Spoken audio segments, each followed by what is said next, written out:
మీ ఎలాంటి వ్యాపార ప్రకటనలకైనా వెంటనే మా ఛానల్ సంప్రదించండి. శ్రీ గురుభ్యో నమ. హరి ఓం. శ్రీ మహాగణాధిపతయే నమ. శ్రీ మహాసరస్వత్యై నమ. శ్రీ గురుభ్యో నమ. హరి ఓం. యక్కర్తా జగతాం భర్తా సంహర్తా మహసాం నిధి ప్రణమామి తమాదిత్యం బహిరంతస్తమోపహం. 2025 సంవత్సరం సెప్టెంబర్ నెల 9వ రాశి ధనస్సు రాశి. ఈ ధనస్సు రాశి ఫలితం చెప్పుకుందాం. ఈ ధనస్సు రాశి ఎట్లా ఉంది? ఈ ధనస్సు రాశికి రాహువు, గురువు, కుజుడు, రవి, బుధుడు. తర్వాత ఈ ధనస్సు రాశి కూడా దాదాపుగా చాలా బాగుంది. ఈ రాహువు నీవు ఎక్కడైనా ఎవరికైనా ఇచ్చి ఉంటే, రావని ఆశ వదులుకొని ఉంటే ఆ డబ్బులు నీ దగ్గరికి నీకు వస్తాయి. కాదు, నీ మీద ప్రేమతో ఎవరన్నా ఇవ్వాలనుకున్న వాళ్ళు ఉంటారు, అట్లాంటివి కూడా నీకు వస్తాయి. నీవు అనుకోని ధనం నీకు వస్తుంది. సప్తమంలో గురువు ఉన్నాడు. నీ భార్య నీకు చాలా ఉపయోగపడుతుంది. నీ భార్య వల్ల బాగా కలిసి వస్తుంది. కుజుడు ఏకాదశంలో ఉన్నాడు. నువ్వు ఇల్లు కొనుక్కోవటానికి బాగా ఉపయోగపడేటువంటి సమయం. తర్వాత రవి బుధులు ఇద్దరు కూడా కన్యలో స్వక్షేత్రంలో ఉన్నారు. వ్యాపారస్తులకి బాగా కలిసి వస్తుంది. రవి బుధులు ఒక చోట ఉంటే బుధాదిత్య యోగం అంటారు. ఈ బుధాదిత్య యోగం చాలా గొప్ప యోగం, చాలా మంచి చేకూర్చుతుంది.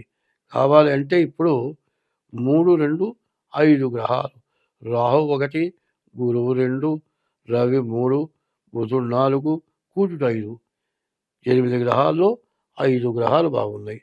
శని అర్ధాష్టమం, శుక్రుడు, కేతువు. ఈ అర్ధాష్టమంలో ఉన్నటువంటి శని నీ చేత పూర్తిగా అనవసరమైన దండగా మారే ఖర్చులు పెట్టించడానికి బాగా అవకాశం కనబడుతుంది. వచ్చేదాన్ని ఎట్లా ఉంటుందంటే, తాగే నీళ్ళల్లో ఒక కాలుష్యమైంది ఏదైనా పడదనుకోండి. ఇప్పుడు మనకు నీళ్ళు వస్తున్నాయి, వర్షాలు కురుస్తున్నాయి. ఈ వర్షం కురిసే నీళ్ళ వల్ల జలుబులు, దగ్గులు, జ్వరాలు వస్తున్నాయి. డాక్టర్లు ఏం చెబుతున్నారు? అయ్యా కాగబెట్టుకొని నీళ్లు తాగండి అయ్యా అని చెబుతున్నారు. కాగబెట్టిన నీళ్లు తప్పితే వేరే నీళ్లు తాగొద్దని చెబుతున్నారు. ఎందుకంటే నీటి కాలుష్యం, గాలి కాలుష్యం చాలా కష్టాలు, నష్టాలు పెడుతున్నాయి. కాబట్టి ఈ రాశి వాళ్ళు ముందు మీ రాశి కరెక్ట్ అవునో కాదో చూసుకోండి. డేట్ ఆఫ్ బర్త్ ద్వారానే రాశి వస్తుంది, లేకపోతే హస్త సాముద్రిక ద్వారా మీ రాశి లగ్నం వస్తుంది. ఇది తేల్చుకున్న తర్వాతే ఈ రాశి నాది అనుకోండి. ఈ ధనస్సు రాశికి చాలా బాగున్నది. శని మాత్రం పూర్తిగా పెట్టే పరిస్థితిలో ఉన్నాడు. ఇటువంటి శని వల్ల మీకు నష్టాలు బాగా ఎక్కువగా రావడానికి బాగా అవకాశం కనబడుతుంది. కాబట్టి ఈ రాశి వాళ్ళు ముందు చెడును పోగొట్టుకోవాలి. చెడును పోగొట్టుకోవాలంటే డేట్ ఆఫ్ బర్త్ ద్వారా మీ జాతకం చూపించుకోవడం చాలా అవసరం. మీ జాతకం చూపించుకొని, జాతకంలో కుజుడు ఒక్కడేనా, గోచార రీత్యా కుజుడు బాగాలేడు, జన్మలగ్న రీత్యా ఇంకేమన్నా గ్రహాలు బాగాలేవా, అవన్నీ కూడా మనం చూసుకోవాలి. ఎప్పుడు కూడా ఒకటేమిటంటే, ఈ భాద్రపద మాసం వినాయక చవితి రోజున అన్ని రకాల కాయలు, పండ్లు వస్తాయి. కాయలుగానే ఉంటాయి, పండ్లు మాత్రం రావు. అంటే నీకు కావాల్సినవన్నీ కూడా భూదేవత ఇస్తుంది. ఈ భూదేవత మనం వినాయకుడిని పూజిస్తున్నామంటే అన్ని రకాల పచ్చికాయలు దొరుకుతున్నాయి, అన్ని రకాల చెట్ల ఆకులు దొరుకుతున్నాయి. మరి ఇవన్నీ కూడా దేవుడి దగ్గర పెట్టి పూజ చేస్తున్నాం. దేవుడు ఏమైనా తింటున్నాడా? లేదు. అయ్యా ఇవన్నీ ఇప్పటికిచ్చావు, ఇవి పూర్తిగా పండించి పంట పండి మా చేతికి వచ్చి మా నోటికి ఆహారం ఇవ్వమని వినాయకుడిని పూజించి ఆయన దగ్గర పెట్టి పూజిస్తున్నాం. కాబట్టి ఈ రాశి వాళ్ళు ఎంతైనా జాగ్రత్త పడి డేట్ ఆఫ్ బర్త్ అలా జాతకం చూపించుకొని వినాయక చవితి 9 రోజులు పూజ చేయాలి. ఈ 9 రోజులు కూడా మట్టి వినాయకుడిని పెట్టి పూజ చేయండి.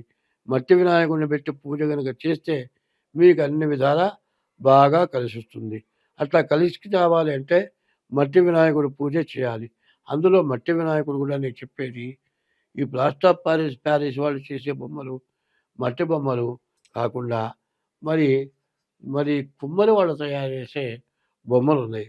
ఒకటి ధర్మశాస్త్రం ఎట్లా చెప్పిందంటే బ్రాహ్మడు, తర్వాత మంగలి, తర్వాత చాకలి, తర్వాత కుమ్మరి, వీళ్ళందరూ కూడా మనకు ఉపయోగపడతారు. శుభకార్యం జరిగేటప్పుడు కుండ కావాల్సి వస్తుంది, కుమ్మరే తేవాలి. మరి పెళ్లి జరుగుతోంది, మంగలే వాయిద్యం వాయించాలి. అట్లాగే బ్రాహ్మడు పెళ్లి చేయించాలి. వాళ్ళ వల్ల మనకు కలిసిస్తుంది అనే ధర్మశాస్త్రం చెప్తుంది. కాబట్టి వినాయకుడిని పెట్టాలి అంటే కుమ్మరి తయారు చేసే మట్టి బొమ్మతోటే వినాయకుడిని పూజించడం ధర్మం. ఇట్లా చెబుతున్నానని ఎవరు నా మీద వేష్టపడద్దు. ఎవరైనా సరే మట్టితో తయారైన వినాయకుడిని పూజ చేయాలి. ఎట్లా అంటే నువ్వు ప్లాస్టిక్ ప్యారిస్ బొమ్మ పెద్దది పెట్టుకో, కానీ కుమ్మరి చేసినటువంటి చిన్న బొమ్మనైనా పెట్టుకొని వినాయకుడిని పూజించండి. అంతలా ఓ బొమ్మకి దండం పెడతావు. ఏంటంటే దూరం నుంచి చూసినా వినాయకుడు కనపడతాడు. కానీ చిన్న మట్టితో తయారైన బొమ్మ మీకు కనపడదు. ఎందుకంటే అందరూ బ్రతకాల్సిందే. మరి ప్లాస్టర్ ఆఫ్ ప్యారిస్ బొమ్మలు కూడా పారేయమని నేను అంటలా, కానీ మట్టితో చేసిన వినాయకుడినే పెట్టి పూజించాలి. అయితే ప్లాస్టర్ ఆఫ్ ప్యారిస్తో చేసిన బొమ్మలకి కెమికల్ రంగులు వేయకుండా వాటర్ పెయింట్లు వేసి చేస్తే మట్టిలో కలిపినా కూడా దోషం ఉండదు. కాబట్టి వినాయక చవితి పూజ చేసేటప్పుడు మనకు అన్ని విధాలా కలిసి రావాలి అంటే చెప్పిన విధానంగా పూజ చేయాలి. 12 గణపతులు ఉన్నారు, 12 రకాల గణపతులు ఉన్నారు, 12 రకాల పూజలు చేసే లక్షణాలు ఉన్నాయి. కాబట్టి వినాయకుడి పూజ చాలా విశేషమైంది. వినాయకుడి పూజ చేయాలి అంటే మట్టితో చేసిన వినాయకుడిని పూజించాలి. ఒకటి, మనకు ప్రతి వాళ్ళకి అనారోగ్యాలు వస్తున్నాయి. ఈ ప్లాస్టర్ ఆఫ్ ప్యారిస్తో బొమ్మలు చేసే వాళ్ళకు కూడా గ్యాస్ ట్రబుల్ బాధలు పడుతున్నారు.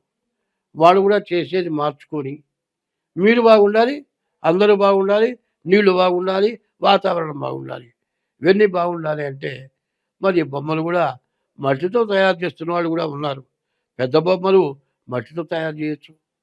మరి మేదర బద్దలు తయారు చేసి దాంతో కూడా పెద్ద బొమ్మలు తయారు చేయొచ్చు. అందరం మట్టితో, మరి కుమ్మరి మట్టితో చేస్తే చాలా గట్టిగా ఉంటుంది, ఆరుతలేనప్పుడు బాగా ఉంటుంది. కుమ్మరి వాడు చేసిన మట్టితో బొమ్మలు చేయండి, బొమ్మని పూజించండి. తర్వాత వినాయకుడు పూజ అయిపోయిన తర్వాత గంగలో కలపండి. మురుగు కాలువల్లో కలపద్దు, డ్రైనేజ్ కాలువల్లో కలపద్దు, మంచి శుద్ధమైన జలాల్లో కలపాలి. అట్లా కలిపేటప్పుడు శుద్ధమైన జలాల్లో కలపాలి అంటే కలుషితమైన విగ్రహాలను మాత్రం శుద్ధమైన జలాల్లో కలపకూడదు. మంచి శుద్ధ జలంలో కలపాలి. ఆ నీళ్లు తాగినా మనకు మంచి జరుగుతుంది. కాబట్టి ఇది అందరూ కూడా గుర్తుపెట్టుకోవాలి. మీ డేట్ ఆఫ్ బర్త్ ద్వారా మీ జాతకం చూపించుకోవడం బాగా ఉంది. కాబట్టి దీన్ని మీకు కావాల్సిన అవసరాన్ని మీరు పొందాలి అనుకుంటే తగినటువంటి పద్ధతుల్లో మీ డేట్ ఆఫ్ బర్త్ ద్వారా కానీ హస్త సాముద్రికం ద్వారా కానీ మీ జాతకం చూపించుకుంటే చాలా బాగుంటుంది. స్వస్తి.